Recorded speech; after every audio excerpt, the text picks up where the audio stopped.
Hello नमस्कार दोस्तों, स्वागत करता हूं आप सभी का इस वीडियो में। और इस वीडियो में जैसा कि आप लोग थंबनेल देख के समझ ही गए होंगे, यहाँ पे एक न्यूज़ आ रही है कि पूरे देश में सी टेट का जो एग्ज़ाम है वो अनिवार्य कर दिया गया है, या इसके बिना आप शिक्षक नहीं बन पाएंगे। चाहे आप निजी स्कूलों में पढ़ा रहे हैं, चाहे आप गवर्नमेंट स्कूल में पढ़ा रहे हैं, जो शिक्षक पढ़ा रहे हैं उनके लिए भी यह नियम है, और जो नई वैकेंसी आने वाली है उसके लिए भी यह नियम लागू होने वाला है। तो क्या है पूरा मामला, इस वीडियो में हम लोग आगे डिस्कस करेंगे। कुछ यहाँ पे क्वेश्चन है जो अभ्यर्थियों द्वारा लाए गए हैं, उन्हीं का मैं इस वीडियो के माध्यम से क्या दूंगा, जवाब दूंगा। तो पहले मामला समझते हैं। अभी ये जो फैसला है ये आपके दिल्ली हाई कोर्ट द्वारा यहाँ पे फैसला दिया गया है कि पूरे देश में जिसका अगर सी टेट क्लियर नहीं है वो आपके टीचर के रूप में नहीं पढ़ा पाएंगे।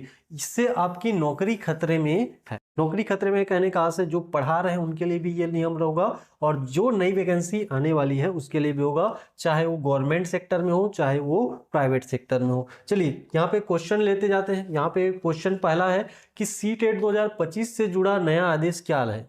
सी टेट 2025 से जुड़ा नया आदेश ये कहता है कि दिल्ली हाई कोर्ट ने एक महत्वपूर्ण आदेश जारी किया है, जिसके अनुसार अब सभी शिक्षकों को केंद्रीय शिक्षक पात्रता, जिसे हम लोग क्या बोलते हैं, सेंट्रल टीचर एलिजिबिलिटी टेस्ट, यानी कि सी टेट उत्तीर्ण करना अनिवार्य होगा। यदि कोई शिक्षक इस परीक्षा को पास नहीं करता है तो उसकी शिक्षण जो सेवा है वो समाप्त किया जा सकता है। तो ये बहुत ही इंपॉर्टेंट है। अभी आपको एक पेपर कट भी बताऊंगा, यहाँ पे आप लोग पढ़ सकते हैं। ये न्यूज आर्टिकल का है। दिल्ली हाई कोर्ट का फैसला सरकारी और निजी स्कूलों पर होगा लागू। सी टेट यानी कि सी टेट पास करने किए बिना नहीं पढ़ा सकेंगे कोई भी शिक्षक। तो इस पूरे आपके पेपर कट को आप लोग पढ़ सकते हो। यहाँ पे आपका जो पहला नियम आया था 2010 में आया था, उसके बाद 2015 में इसे क्या कर दिया गया, 2015 में इसमें और संशोधन लाके इसे और प्रबल किया गया। अब यह पे नया नियम लाया जा रहा है कि जो टीचर सी टेट क्वालिफाइड नहीं है वो आगे अपना शिक्षण कार्य जारी नहीं रख पाएंगे। ठीक है, उनको अपने क्या बोलते हैं जॉब से हाथ धोना पड़ सकता है। अब यहाँ पे थोड़ा सा पॉइंट हम लोग ये समझते हैं कि हमारे देश में टीचर बनने के लिए जो क्राइटेरिया होती है वो क्या होती है। सबसे पहले टीचर बनने के लिए आपको 12 पास करना होगा। 12 पास जैसे ही करेंगे आपको एक ऑप्शन मिलता है कि एजुकेशन के क्षेत्र में डिप्लोमा, जिसको अभी हम लोग वर्तमान में किस नाम से जानते हैं, इसको बोलते हैं DELED। ठीक है, DELED आपको करना पड़ेगा। DELED आपको यहाँ पे किसी भी कॉलेज में आपके पूरे देश में आप कहीं पे एडमिशन ले सकते हैं। इसके लिए कई जगह पे एंट्रेंस एग्जाम भी होता है। अगर आप DELED कोर्स में एडमिशन लेना चाहते हैं या BEd कोर्स में एडमिशन लेना चाहते हैं तो इसके लिए हमारे मोबाइल एप्लीकेशन में कोर्स बना हुआ है, वहाँ पे आप लोग इनरोल करके एडमिशन ले सकते हैं, ताकि आपका एंट्रेंस एग्जाम अच्छे से प्रिपरेशन हो जाए और आपको अच्छे कॉलेज में कम फीस के साथ क्या मिले, यहाँ पे एक सीट आपको आवंटित की जाए।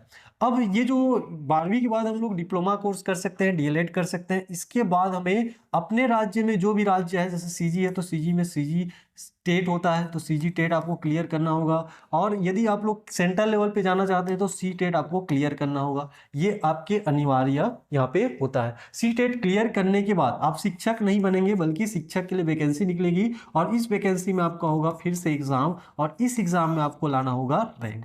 लेकिन इस एग्जाम में एलिजिबल तभी है जब आप क्या क्वालिफाइड हो, सी टेट क्वालिफाइड हो, तभी आप एलिजिबल होंगे। और यहाँ से आपके पास डिप्लोमा या डिग्री कहने का से आपके पास BEd डिग्री होनी चाहिए, या तो आपके पास DELED डिग्री होनी चाहिए।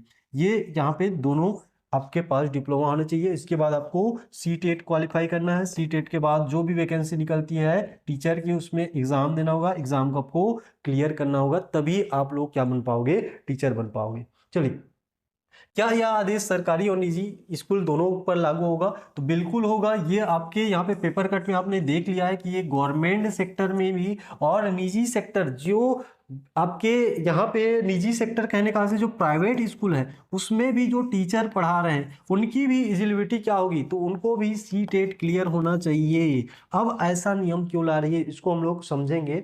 तो आगे हम लोग समझेंगे। दिल्ली हाई कोर्ट ने स्पष्ट किया है कि शिक्षक की योग्यता से कोई समझौता नहीं किया जाएगा। इसके तहत उन शिक्षकों पर भी यह नियम लागू होगा जो पहले से स्कूलों में पढ़ा रहे हैं बिना सी टेट क्लियर किए। तो सभी को सी टेट क्लियर करना यहाँ पे जरूरी होगा। होगा। ठीक है, जो शिक्षक पहले से पढ़ा रहे हैं उन्हें क्या करना होगा, तो अब मान लो जो शिक्षक हैं जिनका सीटेट क्लियर नहीं है, तो उनके पास तो पहला कंडीशन ये है कि उनके पास डिप्लोमा या डिग्री होना चाहिए। डिप्लोमा या डिग्री में कौन सा, तो बीएड या डीएड होना चाहिए। ठीक है, ये दोनों चीज यहाँ पे एजुकेशन के फील्ड में होना चाहिए। और इसके बाद इन्हें क्या करना पड़ेगा, सीटेट क्लियर करना पड़ेगा। अगर नहीं कर पाएंगे तो अपने शिक्षण कार्य से यहाँ पे हाथ धोना पड़ सकता है। शिक्षकों की को मान्यता प्राप्त संस्थानों से डिग्री लेनी होगी या तो डिप्लोमा लेना होगा। इसके बाद सीटेट क्वालिफाई करना होगा, तभी वो अपना जो टीचिंग फील्ड है उसको जारी रख सकते हैं। क्या यह नियम नई भर्तियों पर भी लागू होगा, तो बिल्कुल होगा, क्योंकि ये नियम अब से चालू होने वाला है। तो न्यू जो गवर्नमेंट वैकेंसी आएगी टीचर की, उस सभी वैकेंसी में यह नियम अब लागू होगा, जिसमें आपको सीटेट क्या करना पड़ेगा, क्वालिफाई करना पड़ेगा। हाई कोर्ट की पीठ ने स्पष्ट रूप से कहा है कि छात्रों की उज्जवल भविष्य को ध्यान में रखते हुए शिक्षकों की पात्रता सुनिश्चित करना आवश्यक है। शिक्षक अधिकार अधिनियम की धारा 23(2) को पूरी तरह से लागू करना जनहित में है। अगली सुनवाई आपके कब रखी गई है, तो इसके लिए जो अगली सुनवाई है वो 14 मई 2025 को रखी गई है। अभी मामला हाई कोर्ट में चल रहा है। तो अगर आपका सीटेट क्लियर नहीं है तो आप इस एग्जाम के लिए प्रिपरेशन कर सकते हैं, अपना सीटेट क्लियर कर सकते हैं। यदि कोई शिक्षक सीटेट पास नहीं करता है तो क्या करना होगा, तो क्या होगा, तो उस पर कार्रवाई होगी, यानी कि उसका जॉब यहाँ पे चला जाएगा। यदि कोई शिक्षक सीटेट परीक्षा पास नहीं करता है तो उसे स्कूल में पढ़ाने की अनुमति नहीं दी जाएगी, उसकी सेवा समाप्त की जा सकती है। दोनों यहाँ पे हो सकता है, सेवा भी यहाँ पे से समाप्त किया जा सकता है। इस आदेश का उद्देश्य क्या है, तो इस आदेश का उद्देश्य आप लोग समझ चुके होंगे कि देश की शिक्षा प्रणाली को अधिक प्रभावी और क्या बनाना, गुणवत्तापूर्ण बनाना। ये जो एग्जाम होता है सीटेट का, ये आपके सेंट्रल लेवल में होता है, टीचर एलिजिबिलिटी टेस्ट, यानी कि एक प्रकार का टेस्ट है जिसमें हम लोग निर्धारित करते हैं कि टीचर पढ़ाने लायक है कि नहीं है। हालांकि यहाँ पे आपको इसमें ये दूसरा पॉइंट लिखा हुआ है, कई वर्षों से बिना उचित योग्यता के शिक्षक स्कूलों में पढ़ा रहे थे, जिससे शिक्षा की गुणवत्ता पर प्रतिकूल प्रभाव पड़ा था, यानी कि विपरीत प्रभाव पड़ा था। तो शिक्षा को बेहतर बनाने के लिए यह कदम जरूरी है, और इसके लिए आपके दिल्ली हाई कोर्ट ने एनसीटी को कठोर से कठोर नियम आपके पेश करने या बनाने की यहाँ पे पेश की है। इसको 4 सप्ताह के भीतर में यहाँ पे अपना क्या देना पड़ेगा, जवाब देना पड़ेगा। किसको, आपके एनसीटी को देना पड़ेगा। ठीक है, तो इस वीडियो में फिलहाल इतना ही। मिलते हैं किसी और ऐसे टॉपिक के साथ में जो आपके गवर्नमेंट एग्जाम की तैयारी में बहुत ही हेल्प करेंगे। तो आप लोग यदि चैनल पे नए हैं तो चैनल को सब्सक्राइब कीजिए। तब तक धन्यवाद।